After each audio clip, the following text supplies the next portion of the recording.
સુરેન્દ્રનગરના સાયલાથી ચોટીલા તરફ જતી પીવાના પાણીની પાઇપલાઇનમાં ભંગાણ સર્જાતા પાણીનો વેડફાટ થયો છે।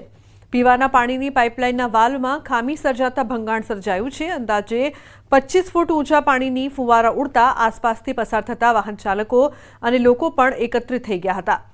એક તરફ લોકોને પીવાનું પૂરતું પાણી નથી મળતું, જ્યારે બીજી બાજુ હજારો લીટર પાણીનો વેડફાટ થતા તંત્ર સામે રોષ જોવા મળ્યો। તો સાયલા મામલતદાર તેમજ પાણી પુરવઠા વિભાગની ટીમને જાણ કરતા પાણીનો પ્રવાહ બંધ કરાવ્યો। ઉગડબારિયા તાલુકાના નાની મંગોઈ ગામે ગેરકાયદેસર રેતી ખનન સામે ગ્રામજનોએ વિરોધ વ્યક્ત કર્યો છે। છેલ્લા ઘણા વર્ષોથી ઉજ્જડ નદીના પટ્ટામાંથી મોટા પાયે રેતી ખનન ચાલતું હોવાનો ગ્રામજનોએ આક્ષેપ કર્યો છે। તંત્રને અનેક વખત રજૂઆતો કરાવવા છતાં કોઈ પગલાં ન લેવાતા આખરે સ્થાનિકોએ જાતે જ કાર્યવાહી કરી છે। સ્થાનિકોએ રેતી ભરેલા 4 હાઈવા ડમ્પરો, 3 ખાલી ડમ્પરો અને 1 હિટાચી મશીન ઝડપી પાડ્યું છે। ગ્રામજનોએ આ તમામ મુદ્દામાલ ખાણ ખનીજ વિભાગને સોંપ્યું। ગ્રામજનોના આ પગલાં બાદ ખાણ ખનીજ વિભાગ, પોલીસ અને સ્થાનિક તંત્ર દોડતું થયું। ઘટના સ્થળે જઈ ખાણ ખનીજ વિભાગે લગભગ 1 કરોડથી વધુનો મુદ્દામાલ કબજે કરીને કાર્યવાહી શરૂ કરી છે। એક રસ્તાની બાજુમાં ઊભેલા હતા માણસો, ઊભા હોવા છતાં તેમ છતાં એમના એક રેતી ખનન માફિયા એમની મરજી મુજબ જે ગાડીઓ લઈને નીકળે છે, બરાબર છે। અને ગ્રામજનો એટલી બધી ઘણીવાર હું સરપંચ તરીકે મેં ઘણીવાર મામલતદારશ્રીને રજૂઆત કરી છે, તેમજ સર્કલ ઓફિસરને બી જાણ કરી છે, પ્રાંત ઓફિસરને બી જાણ કરી છે, કલેક્ટર સાહેબને બી જાણ કરી છે ફોન થ્રુ। પણ આ લોકો એમને મન ફાવે તેમ છતાં કોઈ પણ તંત્ર આંધળું હોય એમ કોઈ પણ આ રેતી ખનન માફિયા ઉપર કોઈ પણ પ્રકારનું કોઈ કાયદેસરની કાર્યવાહી કે કોઈ પણ પ્રકારનું બંધ કરવામાં આવતું નથી। અંતિમ ક્રિયા માટે અમે ગ્રામજનો અહીં આવ્યા હતા સ્મશાન પર, તો તેવામાં અમે આ રેતી ભરેલી ગાડીઓ અમે જતા જોઈ અને અમે થતાં અમે ગ્રામજનોએ આ બધી ગાડીઓ જોઈ તો કીધું કે આજે આ ગામમાં મરણ થઈ ગયેલું છે તો પણ આ લોકો આ રેતીનું બંધ નથી કરતા। અને આ રેતી માટે સાહેબ અમે આજે નહીં, અગાઉ પણ ઘણા બધા પ્રયત્નો અમારા રહ્યા છે। આને અટકાવવા માટે અગાઉ અમે તથા અમારા સરપંચશ્રીએ પણ ખૂબ મામલતદારશ્રીને પણ રજૂઆત કરી છે। ખાસા ટાઈમથી ખનન થઈ રહ્યું છે, વારે ઘડીએ રજૂઆત કરવા અધિકારીઓને ફોનમાં રજૂઆત કરેલ છે, પણ કોઈ એની કાર્યવાહી થતી નથી, બરાબર। આજે ગામ લોકો અહીં શમશાને આવ્યા હતા નાની મંગોઈ, તેથી બધા અટકાવી છે ગાડીઓ। તો ખનનમાંથી અધિકારી સાહેબ આવ્યા છે, પોલીસ સ્ટાફ પણ આવ્યો છે, બધી કાયદેસરની કાર્યવાહી કરેલ છે। ચૂંટણીને લઈને ગરમાવો, અણદાભાઈ પટેલે નોંધાવી ઉમેદવારી। કાંકરેજના શિહોરી મામલતદાર કચેરીએ નોંધાવી ઉમેદવારી, તો સમર્થકો સાથે પહોંચીને ઉમેદવારી નોંધાવી છે। થરા માર્કેટયાર્ડના પૂર્વ ચેરમેન અને સહકારી આગેવાન છે અણદાભાઈ પટેલ। 10 ઓક્ટોબરે બનાસ ડેરીના નવનિયુક્ત ડિરેક્ટર મંડળ માટે યોજાશે ચૂંટણી। તો 10 ઓક્ટોબરે ચૂંટણી, તો 11 ઓક્ટોબરે હાથ ધરાશે મતગણતરી। બનાસ ડેરીના 16 ડિરેક્ટરો માટે યોજાશે ચૂંટણી। 22 સપ્ટેમ્બર સુધી ઉમેદવારો પોતાના રજૂ કરી શકશે ફોર્મ। 29 સપ્ટેમ્બર સુધી ઉમેદવારી ફોર્મ પરત ખેંચી શકાશે।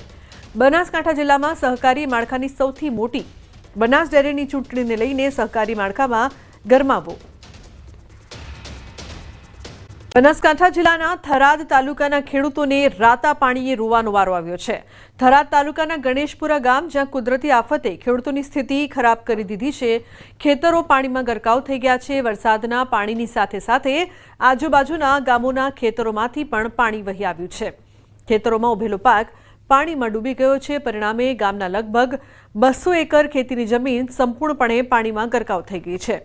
2 દિવસના ભારે પવન અને વરસાદે તેમનો આખો પાક નષ્ટ કરી નાખ્યો છે। આટલા પાણી ભરાતા ખેડૂતોની શિયાળુ સિઝન પણ નિષ્ફળ જશે, જેથી ખેડૂતો સરકાર પાસે જમીન ધોવાણ તેમજ પાક નિષ્ફળ માટેની સહાયની આશ રાખીને બેઠા છે। મારે મેં હેડા અને વાવીતી મગફળી, મોણા પર પૈસા લાવીને વાવીતી। અત્યારે મારું પાક જે ખૂબ ખરાબ થઈ ગયું છે, કોઈ હાલત નહીં। ભરૂચ શેપડાનું પાણી આવ્યું છે, કોઈ રાખ્યું નહીં, ખૂબ ખરાબ થઈ ગયું, કોઈ હાલત નથી મારી। કોઈ ખાસ સારો કોઈ રાખ્યો નથી, માલ પશુ નથી, અને ખરાબ હાલત આવી ગઈ છે। પાણી મેં વર્ષોથી ખેતી કરવા કદી આવ્યું નથી, 9 સાલે કોઈ પાણી આવ્યું છે, કોઈ સાહેબ કોઈ રાખ્યું જ નથી। હવે ઘણો માલે અત્યારે ભૂખ્યો ઊભો છે અને પાણીમાંથી વરાતું નથી, ખારું દૂધ પાણી છે। આની મારી વ્યવસ્થા હવે સરકાર સરી જે કરે સરી પરિસ્થિતિ, એટલે અત્યારે મારે કોઈ હાલત છે જ નહીં, ખાવા પીવાનું કને કોઈ નથી। ઢોરોના ખોટા બોળાઈ ગયા છે. અમે મનખાના ક્ષેત્રમાંથી પાણી લાવીને પીવાવાળા, મનખાના ક્ષેત્રમાંથી ઘાસ લાવીને નાખવાવાળા, કશું નથી અમારું 2025 રૂપિયા પપાઈયા તો એ કોઈ વજ્યું નથી, બધું બળી ગયું છે. વડોદર એ બાદનો સૌપુરાથી ગણેશપુરામાં પાણી અમારા હાલ ખેતરોમાં પાણી હેડે છે, ગુડો હમો અને આખું જમીન ધોવાઈ ગઈ છે, પાક નિષ્ફળ થઈ ગયો છે, મકાનોને બધી કોઈ ડેમેજ થઈ ગયા છે આજની તારીખમાં બધા મકાન. એના સિવાય કે અમને સરકાર જોડે એક જ માંગ છે કે અમને પાક નિષ્ફળ અને જમીન ધોવાણ બંનેનું સંપૂર્ણપણે વળતર આવે એવી મારી અપેક્ષા છે. વરસાદ આવ્યો, આખી ખેતી ભરાઈ ગઈ હતી અને એનાથી પાક તો બધો નિષ્ફળ હતો જ, પણ જ્યારે સોયપરાંત ભડોદરનું બંને ગામોના પાણી જ્યારે આવ્યા ત્યારે અમારા ગામની લગભગ 200 એકર જેટલી જમીન હાલ પાણીની ભરલ પડી છે. પાણી અત્યારે 8 ફૂટ સુધી આવે છે અને સરકાર શ્રીને વિનંતી છે કોઈ કરીને કાં તો આનો નિકાલ તો થઈ શકે એવો નથી. તો છોટાઉદેપુરના નસવાડીમાં સતત વરસાદના કારણે ખેડૂતોની માઠી દશા બેઠી છે. નસવાડી નજીક આકોના ગામે રીંગણની ખેતી કરતા ખેડૂતોને મોટું નુકસાન થયું છે.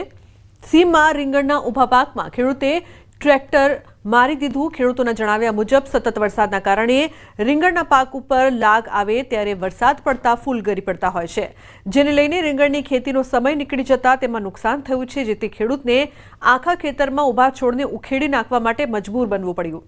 ખેડૂતો સરકાર પાસે વળતરની માંગ કરી રહ્યા છે.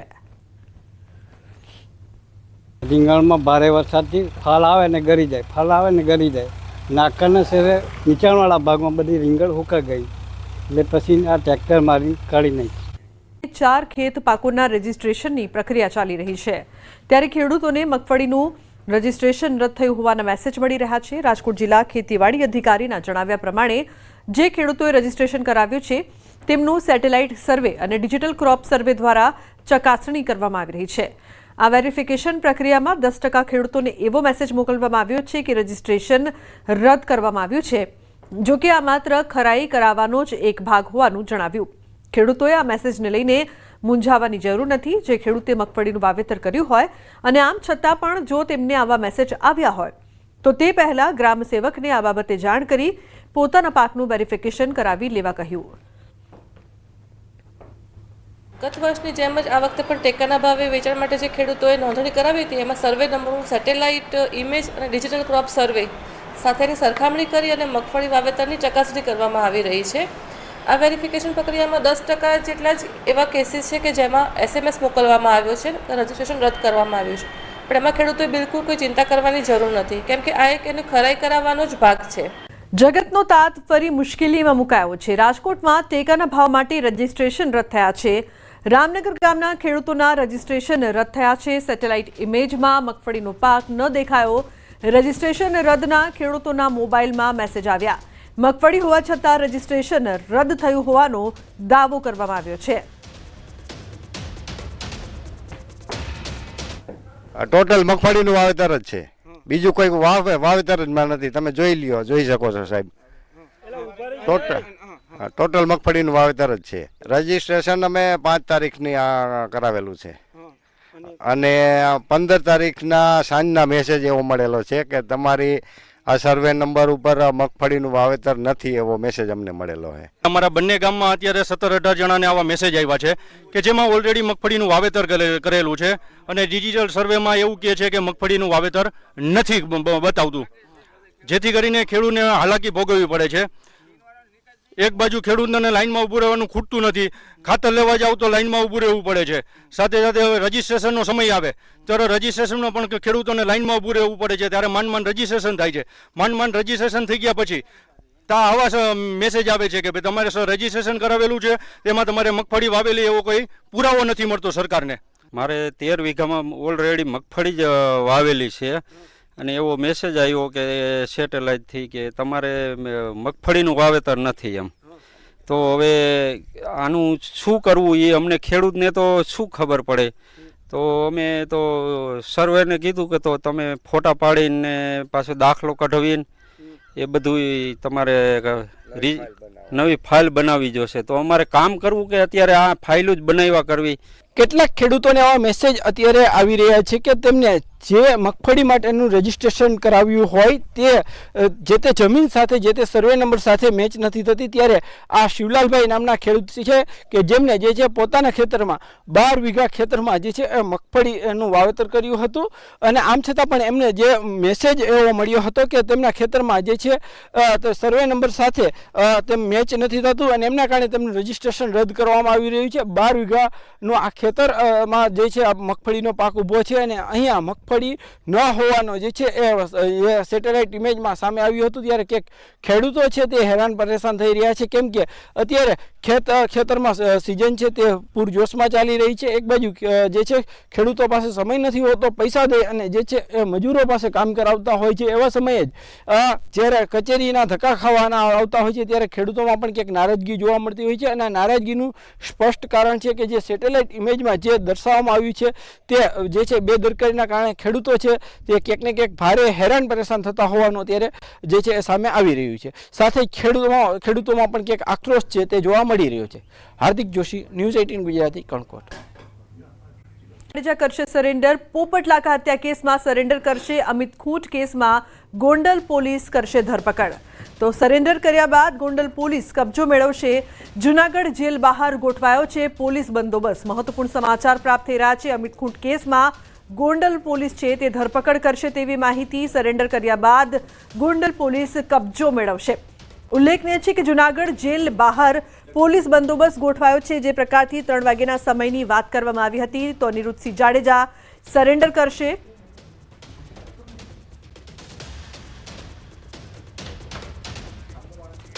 તો સંવાદદાતા અંકિત પોપટ લાઈવ જોડાયા છે વધુ માહિતી આપવા માટે. તેમની પાસેથી વધુ માહિતી લઈએ. અંકિત, જે પ્રકારથી ક્યારે સરેન્ડર કરશે તેને લઈને જૂનાગઢ જેલ બહાર પોલીસ બંદોબસ્ત પણ ગોઠવાયો છે. અનિરુદ્ધસિંહ જાડેજાની રાહ જોવામાં આવી રહી છે. શું વધુ માહિતી, શું વધુ અપડેટ?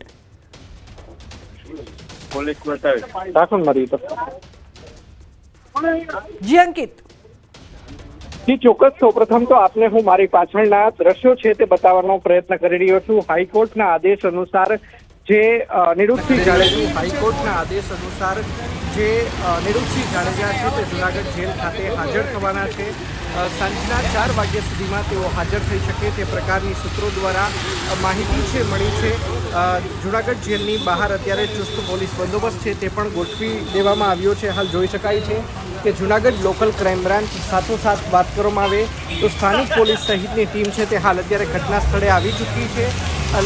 પોપટ લાખા સુરક્ષા કેસની અંદર જે છે તે હાઈકોર્ટના આદેશ અનુસાર અનિરુદ્ધસિંહ જાડેજા છે તેમને હાજર થવાનું છે અને હાજર થવા માટે તેઓ પોતાના સમર્થકો છે સાથોસાથ પોતાના અંગત વ્યક્તિઓ છે તેમની સાથે તે અહીં આવી પહોંચશે. જોઈ શકાય છે કે ચુસ્ત પોલીસ બંદોબસ્ત છે તે પણ ગોઠવી દેવામાં આવ્યો છે. અગાઉ આ કેસની અંદર 18 વર્ષની સજા છે તે અનિરુદ્ધસિંહ જાડેજા છે તે કાપી ચૂક્યા છે અને 2018ની અંદર તેમને સજા માફી આપવામાં આવી હતી. જોકે ત્યારબાદ પોપટ લાખા સોરઠિયાના જે પૌત્ર છે હરેશ સોરઠિયા તેમના દ્વારા હાઈકોર્ટની અંદર અરજી કરવામાં આવી હતી અને જે અરજીને પગલે જે અગાઉ જે સજા માફી મળેલી હતી તે હાઈકોર્ટ દ્વારા રદ કરવામાં આવી છે. જી બિલકુલ અંકિત, આભાર સમગ્ર માહિતી બદલ.